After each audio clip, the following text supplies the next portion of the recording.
ایک نجومی کو خیال آیا کہ وہ کیوں نہ اس باکمال عالم سے تعلیم حاصل کرے جس کے شاگردوں میں ابو علی سینا جیسے معروف افراد شامل تھے۔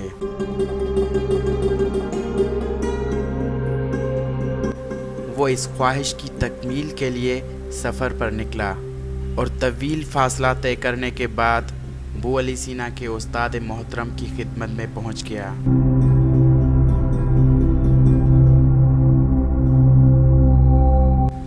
یہ نجومی اپنے شعبے میں معمولی سی شدھ بدھ ہی رکھتا تھا، مگر اسے غلط فہمی یہ ہو گئی تھی کہ وہ بہت بڑا عالم ہے۔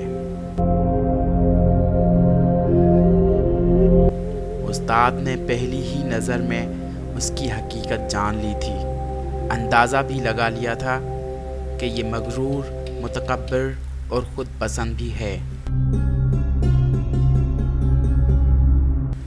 استاد نے اسے اس طرح نظر انداز کیا جیسے انہیں اس کے آنے کی خبر ہی نہ ہو۔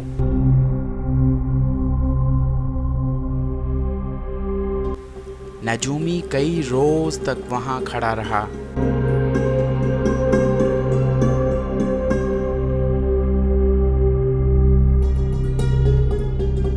جب دیکھا یہاں سے اسے کچھ حاصل نہ ہوگا تو وہاں سے رخصت ہونے کا فیصلہ کر لیا۔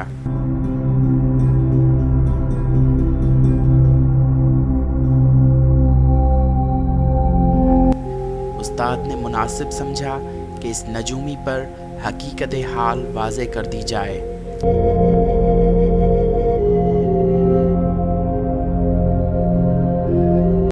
نجومی سے مخاطب ہو کر کہا، اے نجومی، تو خالی ہاتھ اس لیے واپس جا رہا ہے کہ تیرے دماغ میں یہ غرور بھرا ہوا ہے کہ تو بہت کچھ جانتا ہے۔ تیرے جیسا نجومی دنیا میں اور کوئی نہیں ہے، مگر میری بات یاد رکھنا، اسی پیالے میں کوئی شے بھری جا سکتی ہے جو خالی ہو۔ ایسے انسان کے دل میں دانائی کی بات کیسے ڈالی جا سکتی ہے جس کے دل کا ظرف خالی نہ ہو؟ آب حیات تو اس ظرف میں اسی وقت ڈالا جا سکتا ہے جب وہ خالی ہو۔ تمہارے دل کا ظرف غرور اور تکبر سے بھرا ہوا ہے، اس لیے تجھے یہاں سے کچھ حاصل نہیں ہوگا۔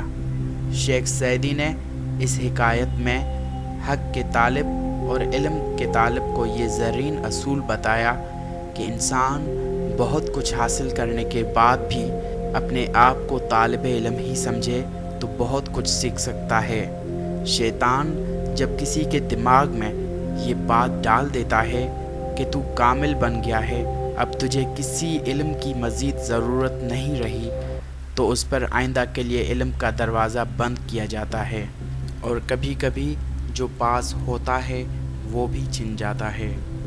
غرور اور تکبر انسان کو بہت نقصان پہنچاتا ہے۔ ابلیس کے ساتھ جو ہوا وہ بھی غرور اور تکبر کے باعث ہوا۔